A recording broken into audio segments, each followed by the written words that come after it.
Dear people watching and listening, Assalamu alaikum.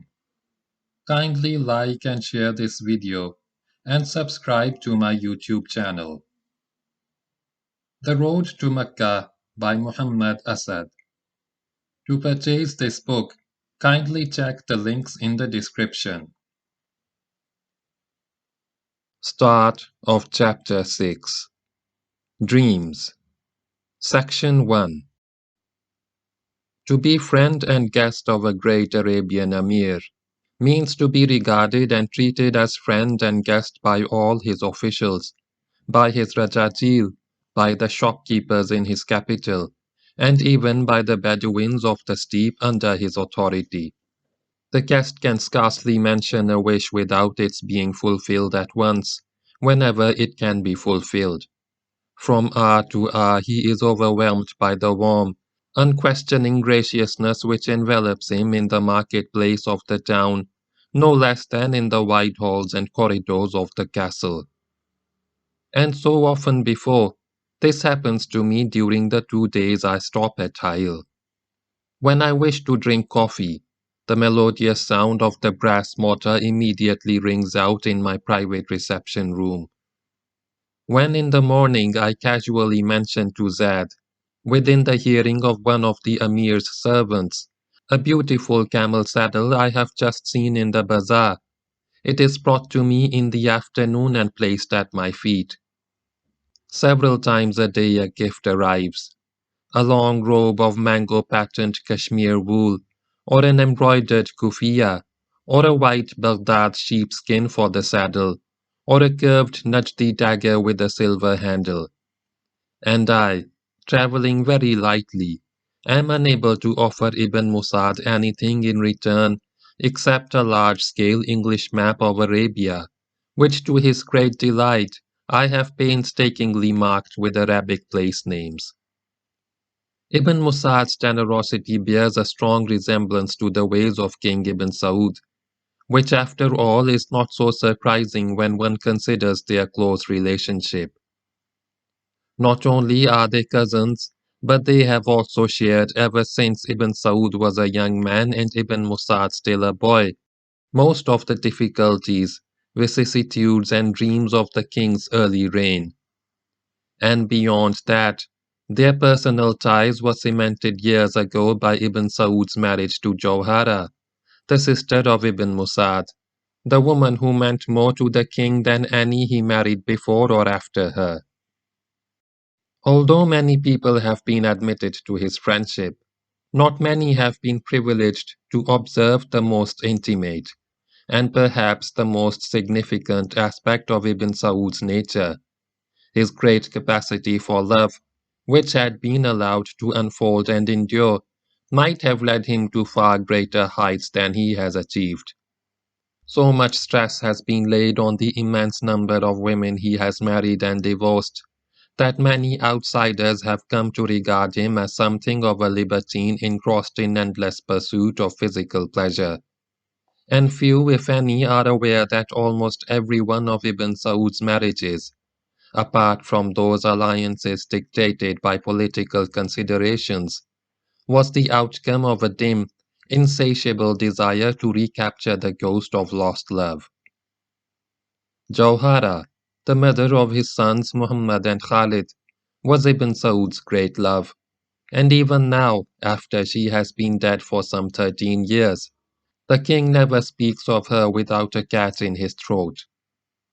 She must have been an extraordinary woman, not merely beautiful, for Ibn Saud has known and possessed many beautiful women in his extremely exuberant marital career, but also endowed with that instinctive feminine wisdom which joins the rapture of the spirit to the rapture of the body.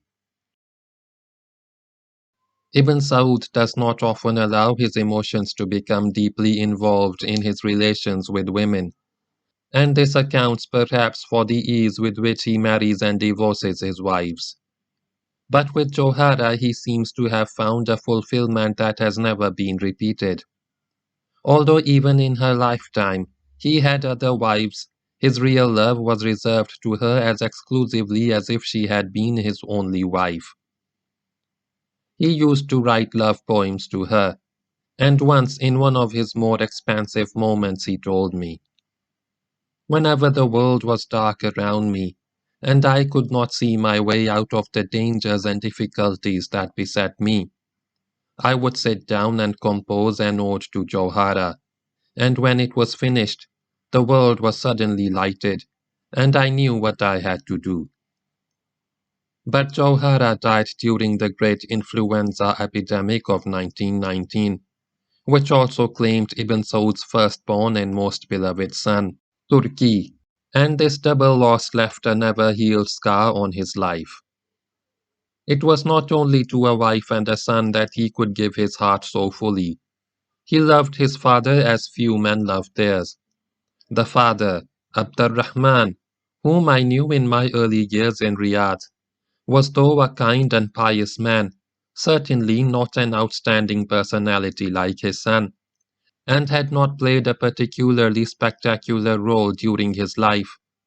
Nevertheless, even after Ibn Saud had acquired a kingdom by his own effort, and was undisputed ruler of the land, he behaved toward his father with such humility that he would never even consent to set foot in a room of the castle if Abdurrahman was in the room below, for he would say, "How can I allow myself to walk over my father's head?" He would never sit down in the old man's presence without being expressly invited to do so. I still remember the discomfiture this kingly humility caused me one day at Riyadh. I think it was in December 1927. I was paying one of my customary visits to the king's father in his apartments in the royal castle. We were sitting on the ground on cushions, the old gentleman expatiating on one of his favorite religious themes. Suddenly an attendant entered the room and announced, "The shuyukh is coming." In the next moment, Ibn Saud stood in the doorway. Naturally, I wanted to rise, but old Abdurrahman gripped me by the wrist and pulled me down as if to say, "Thou art my guest." I was embarrassed beyond words at thus having to remain seated while the king, after greeting his father from afar, was left standing in the doorway, obviously awaiting permission to enter the room. But he must have been accustomed to similar whimsies on his father's part, for he winked at me with a half-smile to put me at ease. Meanwhile, old Abdurrahman went on with his discourse, as if no interruption had occurred.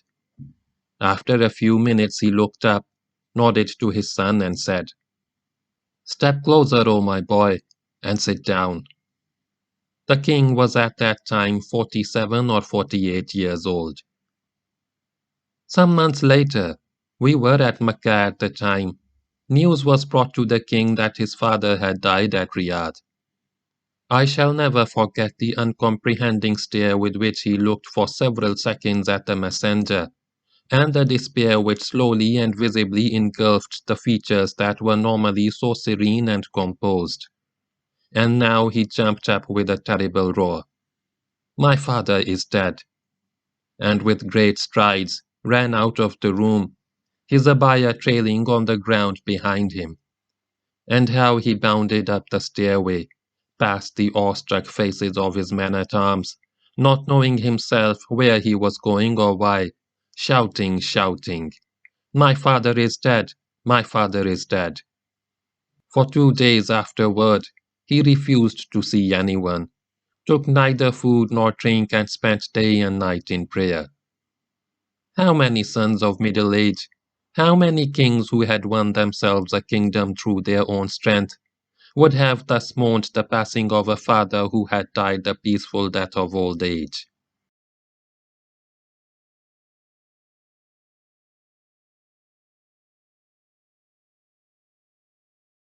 Section 2. For it was entirely by his own efforts that Abdulaziz ibn Saud won his vast kingdom.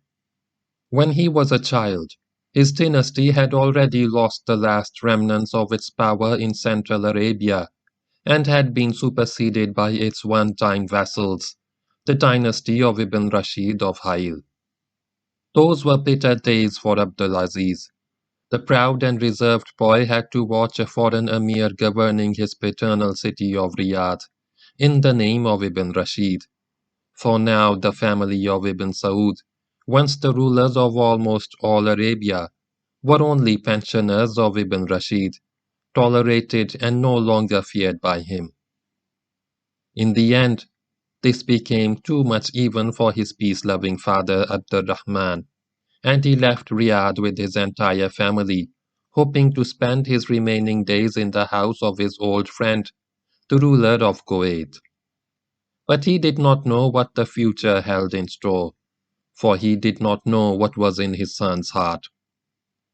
Among all the members of the family, there was only one who had an inkling of what was happening in this passionate heart, a younger sister of his father. I do not know much about her. I only know that whenever he dwells on the days of his youth, the king always mentions her with great reverence. She loved me, I think, even more than her own children. When we were alone, she would take me on her lap and tell me of the great things which I was to do when I grew up. Thou must revive the glory of the house of Ibn Saud. She would tell me again and again, and her words were like a caress. But I want thee to know, O Azayiz. Note, O Azayiz is an affectionate diminutive of Abdulaziz. She would say that even the glory of the house of Ibn Saud must not be the end of thy endeavors. Thou must strive for the glory of Islam. The people sorely need a leader who will guide them onto the path of the Holy Prophet, sallallahu alaihi wasallam, and thou shalt be that leader. These words have always remained alive in my heart. Have they really? Throughout his life, Ibn Saud has loved to speak of Islam as a mission that had been entrusted to him, and even in later days, when it had long since become obvious that kingly power weighed more with him than his erstwhile championship of an ideal, his great eloquence has often succeeded in convincing many people, perhaps even himself, that this ideal was still his goal. Such childhood reminiscences were often brought up in the course of the intimate gatherings at Riyadh, which usually took place after the Isha prayer, about 2 hours after sunset. As soon as the prayer in the castle mosque was over, we would assemble around the king in one of the smaller rooms and listen to 1 hour's reading from the Prophet's traditions, or from a commentary on the Quran. Afterward, the king would invite 2 or 3 of us to accompany him to an inner chamber in his private quarters. One evening, I remember, while leaving the assembly in the wake of the king, I was once again struck by the majestic height with which he towered far above those who surrounded him.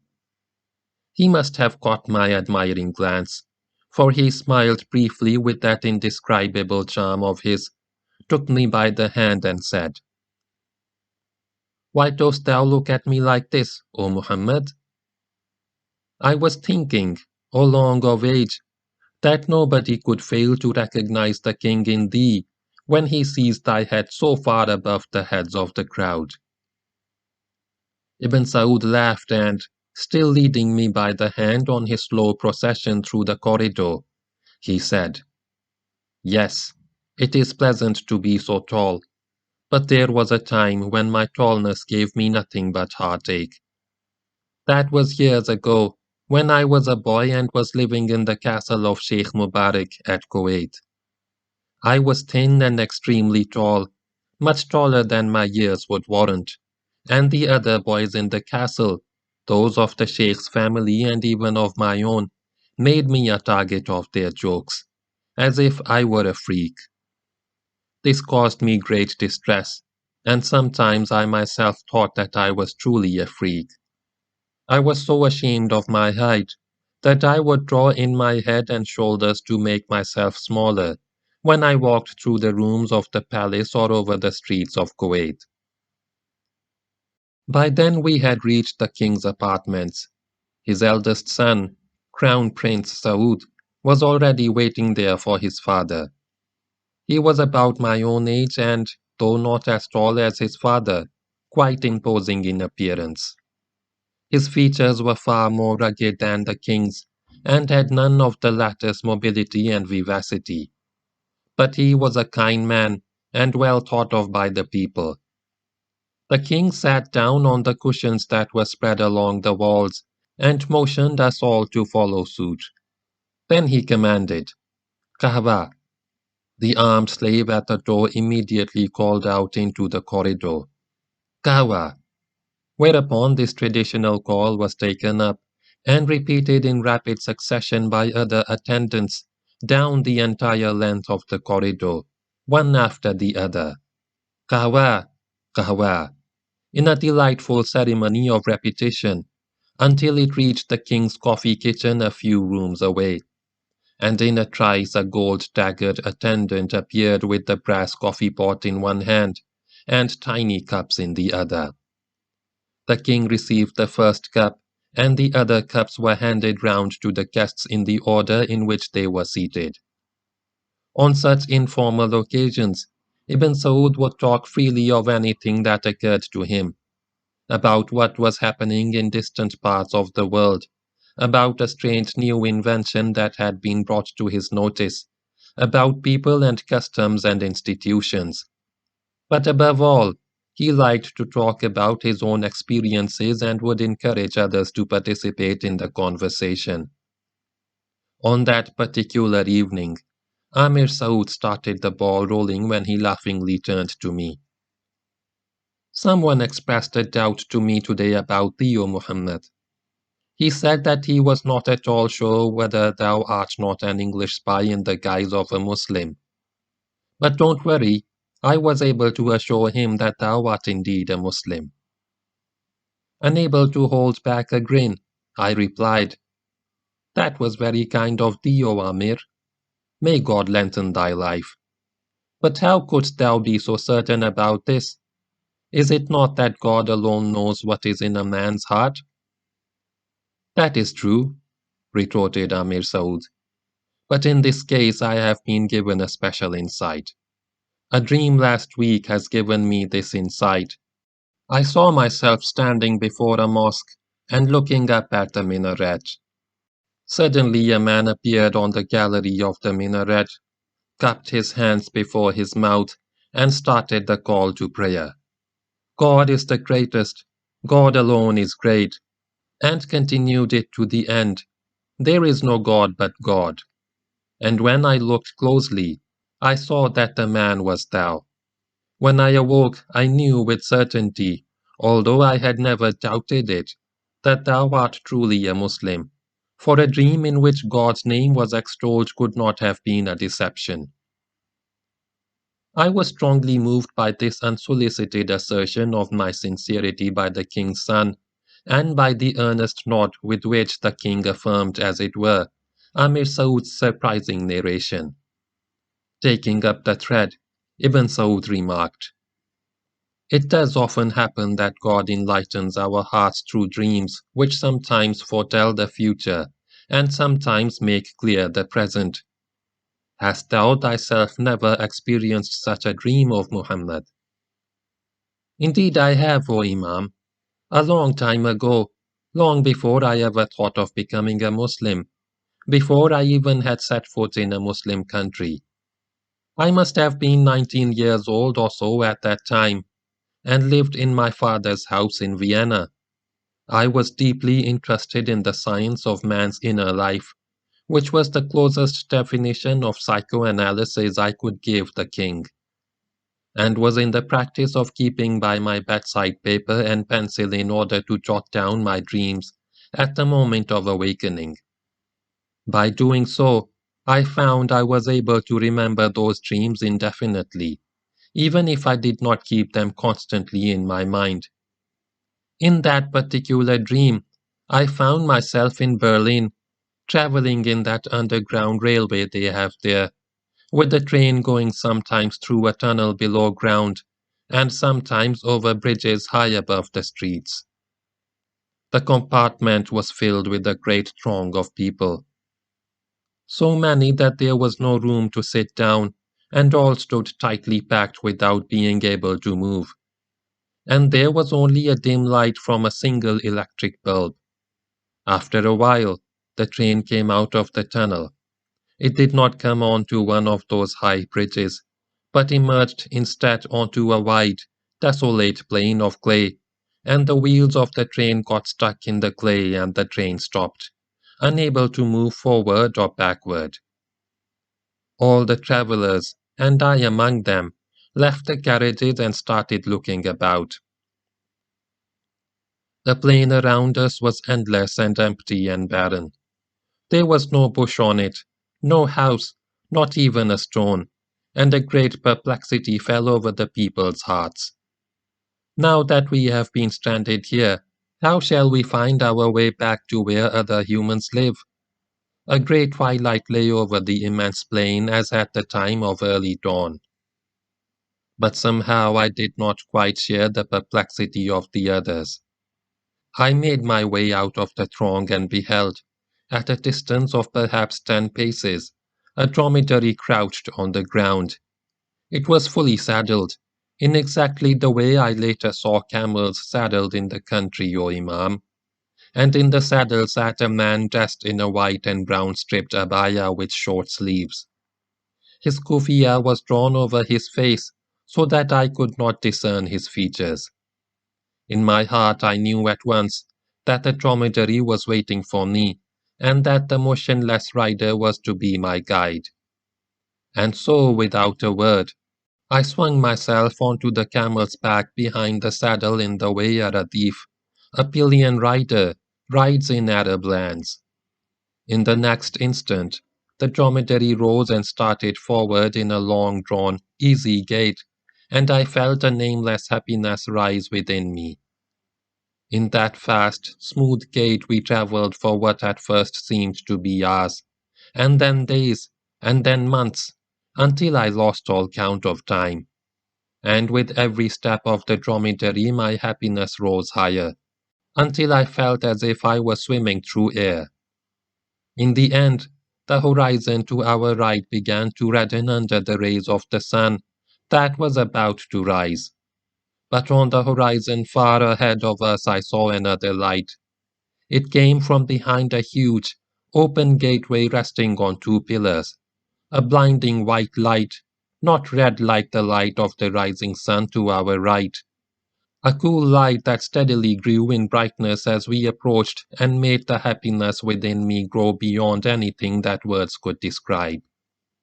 And as we came nearer and nearer to the gateway and its light, I heard a voice from somewhere announce, "This is the westernmost city." And I awoke.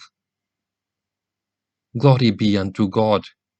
exclaimed Ibn Saud, when I had finished. "And did not this dream tell thee that thou wert destined for Islam?" I shook my head. "No, O long of age. How could I have known it? I had never thought of Islam and had never even known a Muslim. It was 7 years later, long after I had forgotten that dream, that I embraced Islam. I recalled it only recently when I found it among my papers, exactly as I had jotted it down that night upon awaking." "But it was truly thy fortune which God showed thee in that dream, O my son. Dost thou not recognize it clearly? The coming of the crowd of people and thou with them into a pathless waste, and their perplexity, is not that the condition of those whom the opening surah of the Quran describes as those who have gone astray? And the dromedary which with its rider was waiting for thee, was not this the right guidance of which the Quran speaks so often? And the rider who did not speak to thee, and whose face thou couldst not see, who else could he have been but the Holy Prophet, sallallahu alaihi wasallam, upon whom be God's blessing and peace? He loved to wear a cloak with short sleeves, and do not many of our books tell us whenever he appears in dreams to non-Muslims, or to those who are not yet Muslims, his face is always covered, and that white, cool light on the horizon ahead. What else could it have been but a promise of the light of faith which lights without burning? Thou didst not reach it in thy dream because, as thou hast told us, it was only years later that thou camest to know Islam for the truth itself.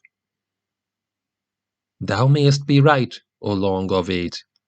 But what about that westernmost city to which the gateway on the horizon was to lead me? For after all, my acceptance of Islam did not lead me to the west. It led me rather away from the west. Ibn Saud was silent and thoughtful for a moment. Then he raised his head and, with that sweet smile which I had come to love, said, Could it not have meant, O Muhammad, that thy reaching Islam would be the westernmost point in thy life, and that after that the life of the West would cease to be thine? After a while the king spoke again. Nobody knows the future but God, but sometimes he chooses to give us, through a dream, a glimpse of what is to befall us in the future. I myself had such dreams twice or thrice, and they have always come true. One of them indeed has made me what I am. I was at that time 17 years old. We were living as exiles in Kuwait, but I could not bear the thought of the Ibn Rashids ruling over my homeland. Often would I beg my father, may God bestow his mercy upon him. Fight, O my father, and drive the Ibn Rashids out. Nobody has a better claim to the throne of Riyadh than thou. But my father would brush aside my stormy demands as fantasies, and would remind me that Muhammad ibn Rashid was the most powerful ruler in the lands of the Arabs, and that he held sway over a kingdom that stretched from the Syrian desert in the north to the sands of the empty quarter in the south, and that all Bedouin tribes trembled before his iron fist. One night, however, I had a strange dream. I saw myself on horseback on a lonely steep at night, and in front of me, also on horseback, was old Muhammad ibn Rashid, the usurper of my family's kingdom. We were both unarmed, but Ibn Rashid held aloft in his hand a great shining lantern. When he saw me approached, he recognized the enemy in me and turned and spurred his horse to flight. But I raced after him, got hold of a corner of his cloak, and then of his arm, and then of the lantern, and I blew out the lantern. When I awoke, I knew with certainty that I was destined to wrest the rule from the house of Ibn Rashid. In the year of that dream, 1897, Muhammad ibn Rashid died. This seemed to Abdulaziz ibn Saud an opportune moment to strike, but Abdurrahman, his father, was not inclined to risk the peaceful life at Kuwait in so dubious an undertaking. But the son's passion was more stubborn than the father's inertia, and in the end the father gave in. With the assistance of his friend, Sheikh Mubarak of Kuwait, he raised a few Bedouin tribes that had remained faithful to his family, took the field against the Ibn Rashids in the old Arabian manner, with dromedaries and horses and tribal banners, was quickly routed by superior enemy forces and, in his innermost, probably more relieved than disappointed, returned to Kuwait resolved never again to disturb the evening of his life by warlike adventures.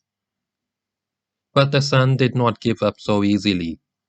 He always remembered his dream of victory over Muhammad ibn Rashid, and when his father renounced all claims to kingship over Najd, it was that dream which prompted young Abdulaziz to undertake his reckless bid for power. He got hold of a few friends, among them his cousins Abdullah ibn Jilawi and ibn Musad, drummed together some venturesome Bedouins, until the whole company came to 40 men.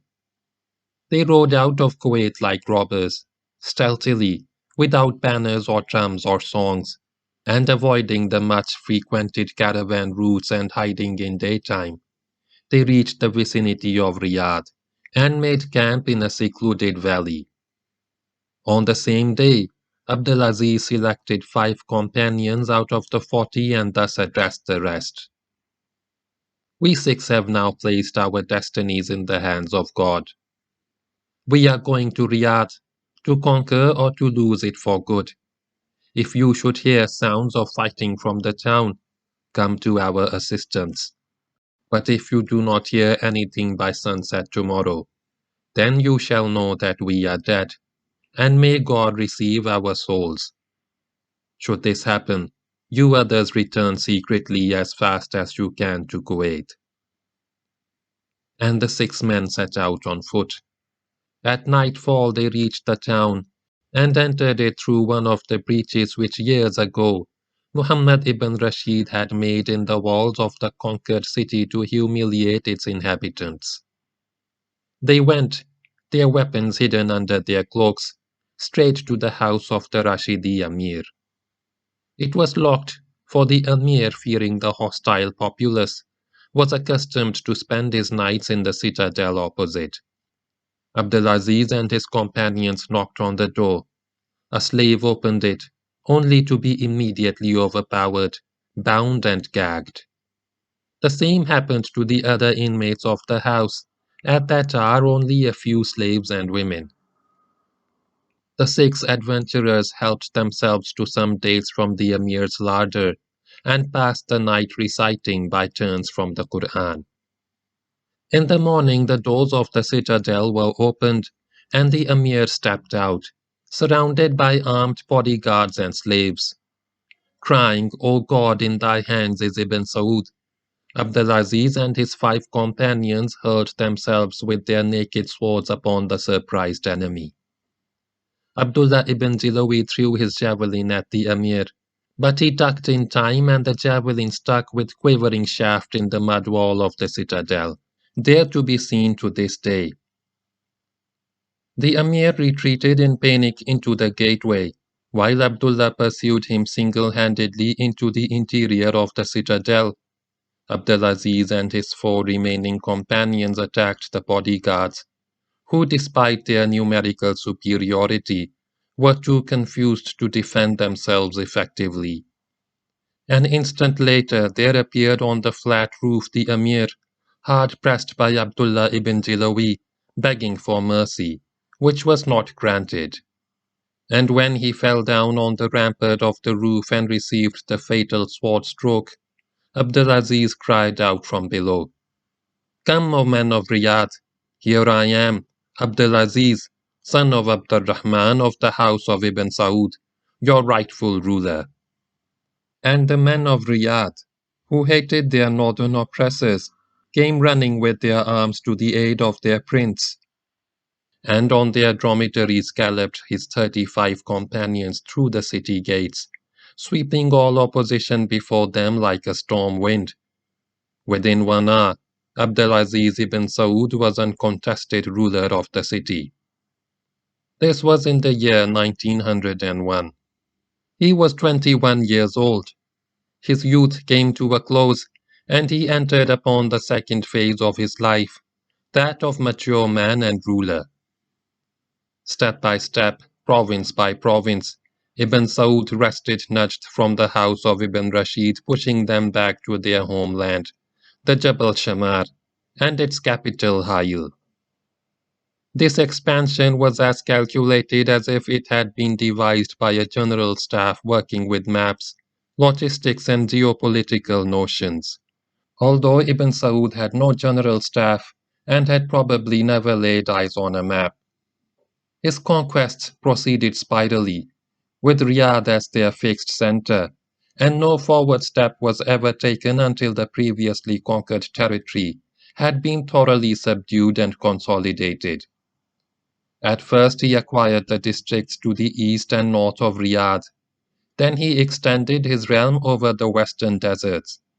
His northward progress was slow, for the Ibn Rashids still possessed considerable power and were in addition supported by the Turks, with whom they had formed a close alliance in the past decades. Ibn Saud was also hampered by his poverty. The southern regions of Najd could not provide him with sufficient revenue for supplying large groups of fighting men for any length of time. At one time, he once told me, I was so poor that I had to pawn the jewel-encrusted sword which Sheikh Mubarak had given me with a Jewish moneylender at Kuwait. I could not even afford a carpet for my saddle, but the empty sacks that were placed under the sheepskin did as well. There was yet another problem which made Ibn Saud's early career a very hard one: the attitude of the Bedouin tribes. In spite of all its towns and villages, Central Arabia is primarily a land of Bedouins. It was their support or antagonism that decided the issues in the warfare between Ibn Saud and Ibn Rashid at almost every stage. They were fickle and changeable, and usually joined whichever party seemed to be in the ascendant at the moment, or offered the hope of greater spoils. A past master of such double-dealing was Faisal al-Tawish, supreme chieftain of the powerful Mutar tribe, whose allegiance could always tip the scales in favor of one or the other of the two rival dynasties. He would come to Hail to be loaded with gifts by Ibn Rashid. He would abandon Ibn Rashid and come to Riyadh to swear fealty to Ibn Saud, only to betray him a month later. He was faithless to all, brave and shrewd and obsessed by tremendous greed for power. And many were the sleepless nights which he caused Ibn Saud. Beset by such difficulties, Ibn Saud conceived a plan, at first probably intended to be no more than a political maneuver, but destined to develop into a grand idea capable of altering the face of the entire peninsula: the plan of settling the nomad tribes. It was obvious that once having settled down, the Bedouins would have to give up their double game between the warring parties. Living as nomads, it was easy for them to fold their tents at a moment's notice, and to move with their herds hither and thither, from one side to the other, but a settled mode of life would make this impossible, for a shifting of their allegiance to the enemy would bring with it the danger of losing their houses and plantations, and nothing is as dear to a Bedouin as his possessions. Ibn Saud made the settlement of Bedouins the most important point in his program. In this, he was greatly assisted by the teachings of Islam, which always stressed the superiority of the settled over the nomadic way of life. The king sent out religious teachers who instructed the tribesmen in the faith and preached the new idea with unexpected success. The organization of the Ikhwan, which means brethren, as the settled Bedouins began to call themselves, took shape. The very first Ikhwan settlement was that of Alwa Mutar, the clan of Al-Tawish. Their settlement, Artawiya, grew within a few years into a town of nearly 30,000 inhabitants. Many other tribes followed suit. The religious enthusiasm of the Ikhwan and their warlike potential became a powerful instrument in the hands of Ibn Saud. From then onward his wars assumed a new aspect. Born by the religious fervor of the Ikhwan, they outgrew their erstwhile character of a dynastic struggle for power and became wars of faith. To the Ikhwan, at least, this rebirth of faith had more than a personal connotation. In their uncompromising adherence to the teachings of the great 18th century reformer, Muhammad ibn Abdul Wahhab, which aimed at a restoration of Islam to the austere purity of its beginnings and rejected all later innovations, the Ikhwan were no doubt often filled with an exaggerated sense of personal righteousness. But what most of them desired above all else was not merely personal righteousness, but the establishment of a new society that could with justice be called Islamic.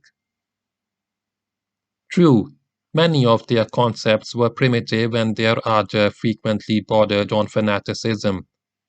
But given proper guidance and education, their deep religious devotion might have enabled them to broaden their outlook, and in time to become the nucleus of a genuine social and spiritual resurgence of all Arabia. Unfortunately, however, Ibn Saud failed to grasp the tremendous import of such a development and remained content with imparting to the Ikhwan only the barest rudiments of religious and secular education. In fact, only as much as seemed necessary to maintain their zealotic fervor. In other words, Ibn Saud saw in the Ikhwan movement only an instrument of power. In later years, this failure on his part was destined to recoil on his own policies, and at one stage to endanger the very existence of the kingdom he had created. And it gave perhaps the earliest indication that he lacked the inner greatness which his people had come to expect of him. But the disillusionment of the Ikhwan with the king and the king's disillusionment with them was a long time in the making. In 1913, with the tremendous striking force of the Ikhwan at his disposal, Ibn Saud at last felt strong enough to attempt the conquest of the province of Al-Hassa on the Persian Gulf, which had once belonged to Najd, but had been occupied by the Turks 50 years earlier. Warring against the Turks was no new experience to Ibn Saud. Off and on he had encountered Turkish detachments, especially field artillery, within the armies of Ibn Rashid. But an attack on Al-Hassa, which was directly administered by the Turks, was quite a different affair. It would bring him into head-on collision with a great power. But Ibn Saud had no choice. Unless he brought Al-Hassa and its ports under his control, he would always remain cut off from the outer world, unable to obtain sorely needed supplies of arms, ammunition, and many necessities of life. The need justified the risk, but the risk was so great that Ibn Saud hesitated long before undertaking an assault on Al-Hassa and its capital Al-Hufuf. To this day he is fond of recounting the circumstances in which the final decision was made. We were already in view of Al-Hufuf. From the sand dune on which I was sitting, I could clearly see the walls of the powerful citadel overlooking the town. My heart was heavy with indecision as I weighed the advantages and the dangers of this undertaking. I felt tired. I longed for peace and home, and with the thought of home, the face of my wife Johara came before my eyes. I began to think of verses which I might tell her if she were by my side, and before I realized it, I was busy composing a poem to her, completely forgetting where I was and how grave a decision I had to make. As soon as the poem was ready in my mind, I wrote it down, sealed it, called one of my couriers and commanded him, "Take the 2 fastest dromedaries, ride to Riyadh without stopping and hand this over to Muhammad's mother." And as the courier was disappearing in a cloud of sand dust, I suddenly found that my mind had made a decision regarding the war. I would attack Al-Hufuf, and God would lead me to victory. His confidence proved justified. In a daring assault, his warriors stormed the citadel. The Turkish troops surrendered and were permitted to withdraw with their arms and equipment to the coast, whence they embarked for Basra. The Ottoman government, however, was not prepared to yield its possession so easily. A punitive expedition against Ibn Saud was decided upon at Istanbul. But before it could be overtaken, the Great War broke out, forcing the Turks to deploy all their military forces elsewhere, and with the end of the war, the Ottoman Empire ceased to exist. Deprived of Turkish support and hemmed into the north by territories which were now administered by Britain and France, Ibn Rashid could no longer put up effective resistance. Led by Faisal ad-Dawish, now one of the most valiant paladins of Ibn Saud, the king's forces took Hail in 1921, and the house of Ibn Rashid lost its last stronghold. The climax of Ibn Saud's expansion came in 1924 and 1925, when he conquered the Hijaz, including Mecca, Medina, and Jeddah, and expelled the Sharifian dynasty which had come to power there after Sharif Hussein's British-supported revolt against the Turks in 1916. It was with the conquest of this holy land of Islam that Ibn Saud, now 45 years old, fully emerged into the view of the outer world. His unprecedented rise to power at a time when most of the Middle East had succumbed to Western penetration filled the Arab world with the hope that here at last was the leader who would lift the entire Arab nation out of its bondage, and many other Muslim groups besides the Arabs looked to him to bring about a revival of the Islamic idea in its fullest sense by establishing a state in which the spirit of the Quran would reign supreme. But these hopes remained unfulfilled. As his power increased and was consolidated, it became evident that Ibn Saud was no more than a king aiming no higher than so many other autocratic Eastern rulers before him. A good and just man in his personal affairs, loyal to his friends and supporters and generous toward his enemies, graced by intellectual gifts far above the level of most of his followers, Ibn Saud has nevertheless not displayed that breadth of vision and inspired leadership which was expected of him. True, he has established a condition of public security in his vast domains unequaled in Arab lands since the time of the early caliphate 1,000 years ago. But unlike those early caliphs, he accomplished this by means of harsh laws and punitive measures, and not by inculcating in his people a sense of civic responsibility. He has sent a handful of young men abroad to study medicine and wireless telegraphy, but has done nothing to imbue his people as a whole with a desire for education, and thus to lift them out of the ignorance in which they have been steeped for many centuries. He always speaks, with every outward sign of conviction, of the grandeur of the Islamic way of life, but he has done nothing to build up an equitable, progressive society in which that way of life could find its cultural expression. He is simple, modest, and hard-working, but at the same time, he indulges and allows those around him to indulge in the most extravagant and senseless luxuries. He is deeply religious and carries out to the letter every formal injunction of Islamic law, but he rarely seems to give any thought to the spiritual essence and purpose of those injunctions. He performs the 5 obligatory daily prayers with utmost regularity and spends long hours at night in deep devotion. But it never seems to have occurred to him that prayer is only a means and not an end in itself. He loves to speak of the responsibility of the ruler towards his subjects, and often quotes the Prophet's saying, Sallallahu Alaihi Wasallam, "Every man is a shepherd, entrusted with responsibility towards his flock. But nevertheless, he has neglected the education of even his own sons, and thus left them poorly equipped for the tasks that lie before them." And when he was once asked why he did not try to organize his state on a less personal basis, so that his sons might inherit an organized governmental structure, he answered, "I have conquered my kingdom with my own sword and by my own efforts. Let my sons exert their own efforts after me." I recall a conversation with the king in which his improvidence and lack of administrative vision was fully demonstrated.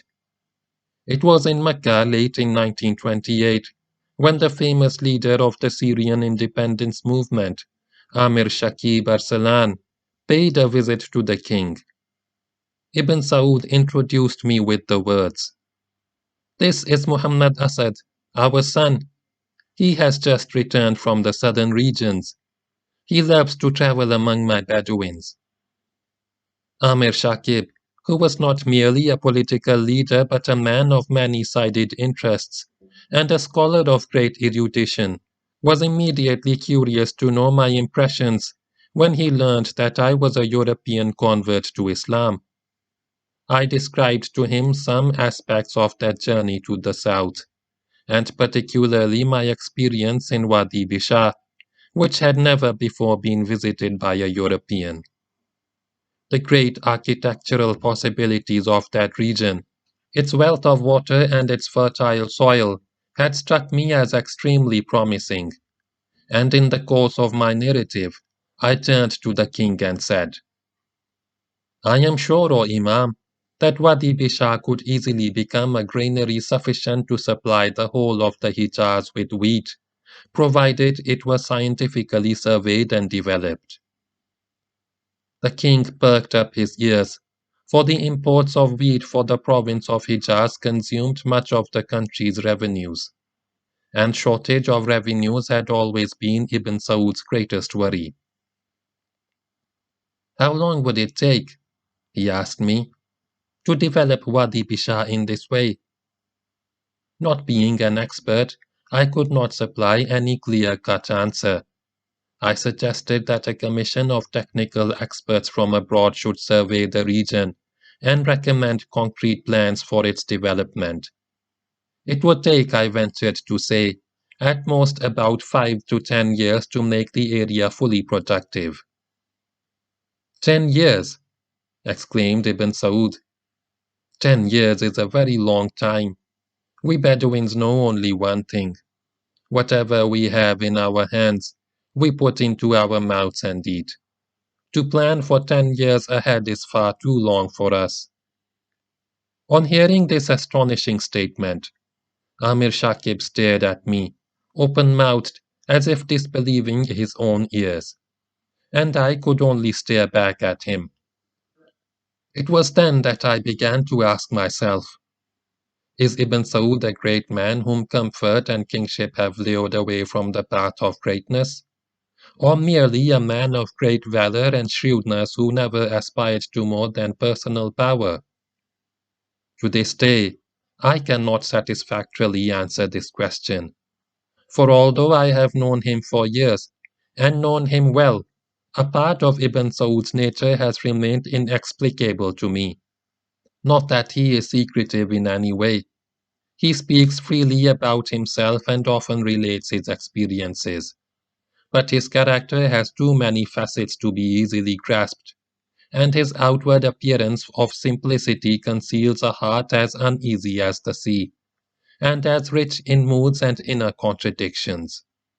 His personal authority is tremendous, but it does not rest so much on actual power as on the suggestive strength of his character. He is utterly unassuming in words and demeanor.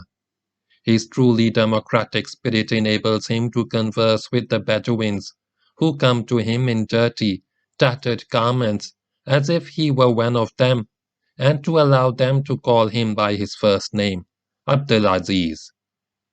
On the other hand, he can be haughty and contemptuous toward highly placed officials, whenever he discerns servility in them. He despises all snobbery. I remember an incident in Mecca when, during a dinner at the royal palace, the head of one of Mecca's noblest families wrinkled his nose at the Bedouin crudity of some of the najdis present who were gustily eating their rice in large fistfuls.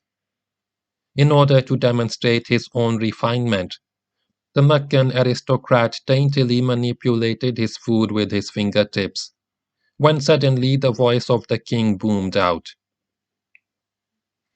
"You find people toy with your food so gingerly. Is it because you are accustomed to dig with your fingers in dirt? We people of Najd are not afraid of our hands. They are clean, and therefore we eat heartily and by the handful. Sometimes, when he is entirely relaxed, a gentle smile plays about Ibn Saud's mouth and gives an almost spiritual quality to the beauty of his face. I am sure that were music not regarded as reprehensible by the strict Wahhabi code, which Ibn Saud follows, he would undoubtedly have expressed himself in it. But as it is, he shows his musical bent only in his little poems, his colorful descriptions of experiences, and his songs of war and love, which have spread through the whole of Najd, and are sung by men as they ride on their dromedaries across the desert, and women in the seclusion of their chambers. And it reveals itself in the way of his daily life follows a regular, elastic rhythm suited to the demands of his royal office. Like Julius Caesar, he possesses to a high degree the capacity to pursue several trains of thought at one and the same time, without in the least curtailing the intensity with which he attacks each individual problem.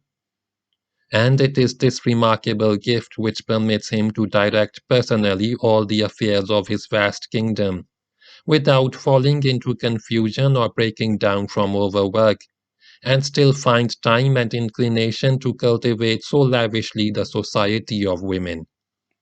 The acuteness of his perceptions is often uncanny. He has an almost unfailing, instinctive insight into the motives of the people with whom he has to deal. Not infrequently, as I myself have had opportunity to witness, he is able to read men's thoughts before they are spoken, and seems to sense a man's attitude toward him at the very moment of that man's entering the room. It is this ability which has made it possible for Ibn Saud to thwart several exceedingly well-prepared attempts on his life, and to make many a lucky on-the-spot decision in political matters. In short, Ibn Saud seems to possess many of the qualities which could make a man great, but he has never made a real attempt to achieve greatness. Not being introspective by temperament, he has a tremendous talent for rationalization, for persuading himself of his own righteousness in the face of the most glaring lapses, and easily evades all self-examination. Those who surround him, his courtiers and the innumerable hangers-on who live off his bounty, certainly do nothing to counteract this unfortunate tendency. Belying the tremendous promise of his younger years, when he appeared to be a dreamer of stirring dreams, he has broken, perhaps without realizing it himself, the spirit of a high-strung nation that had been wont to look up to him as to a God-sent leader. They had expected too much of him to bear the disappointment of their expectations with equanimity, and some of the best among the people of Najd now speak in bitter terms of what they consider a betrayal of their trust. I shall never forget the look of misery and hopelessness in the face of a Najdi friend, a man who had once been a most ardent believer in Ibn Saud's leadership, and had followed him through thick and thin in the most difficult years of his royal career. When speaking of the king, he told me one day, "When we rode with Ibn Saud against Ibn Rashid in those early days, and when we rode with him under banners inscribed La ilaha illallah, which means there is no God but God, against that traitor to Islam Sharif Hussain, we thought that Ibn Saud was a new Moses, destined to lead his people out of the bondage of ignorance and decay into the promised land of Islam. But when he settled down to his newly won comforts and luxuries, forgetting his people and their future, we found to our horror that he was Pharaoh." My friend was, of course, far too harsh and even unjust in his condemnation of Ibn Saud, for he is no Pharaoh, no oppressor. He is a kind man, and I have no doubt that he loves his people. But he is no Moses either. His failure lies rather in his having failed to be as great as the people had thought him to be, and as perhaps he could have been had he followed the trumpet call of his youth. He is an eagle who never really took wing. He has simply remained a benevolent tribal chieftain on an immensely enlarged scale. A short time after completion of this book in 1953, King Ibn Saud died at the age of 73, and with his passing an epoch of Arabian history came to a close. When I saw him last in the autumn of 1951, on the occasion of an official visit to Saudi Arab on behalf of the government of Pakistan, it seemed to me that he had at last become aware of the tragic waste of his life. His face, once so strong and lively, was bitter and withdrawn. When he spoke of himself, he seemed to be speaking of something that was already dead and buried and beyond recall.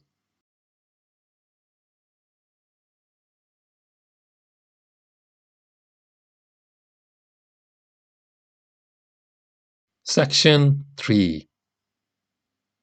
On the morning of my departure from Hail, I am awakened by a loud music which flows in through the open window of my castle chamber, a singing, chirping, and strumming, like 100 violins and wind instruments being tuned before the opening of a grand opera performance. That disjointed polyphony of short, discordant strokes which, because they are so many and so subdued, seem to churn up a mysterious, almost ghostly unity of tone. But this must indeed be a huge orchestra, so mighty are the waves of sound it sends forth. As I step to the window and look out into the dawning grey of the morning, over and beyond the empty marketplace, beyond the mud-grey houses of the town, toward the foothills where the tamarisks and the palm orchards grow, I recognize it. It is the music of the draw-wells in the orchards which are just beginning their day's work, hundreds of them. In large leather bags the water is being drawn up by camels. The draw ropes run over crudely fashioned wooden pulleys, and each pulley rubs against its wooden axle and sings, pipes, creaks, and sows in a multitude of high and low tones, until the rope is fully unrolled and the pulley comes to a standstill. Whereupon it gives out a violent sound like a shout, and the shout gradually fades away in sighing chords, now powerfully accompanied by the rush of water into wooden troughs. And then the camel turns round and goes slowly back to the well, and again the pulley makes music while the ropes roll over it, and the water skin sinks down into the well. Because there are so many wells, the singing does not stop for a single moment. The tones now meet in accords, now separate. Some of them begin with new jubilation, while others die away. Whole cascades of ungraspable rhythms flow together and away from each other, roaring, creaking, piping, singing. What a magnificent orchestra! It is not coordinated by human design, and therefore it almost reaches the greatness of nature, whose will is impenetrable. End of chapter 6.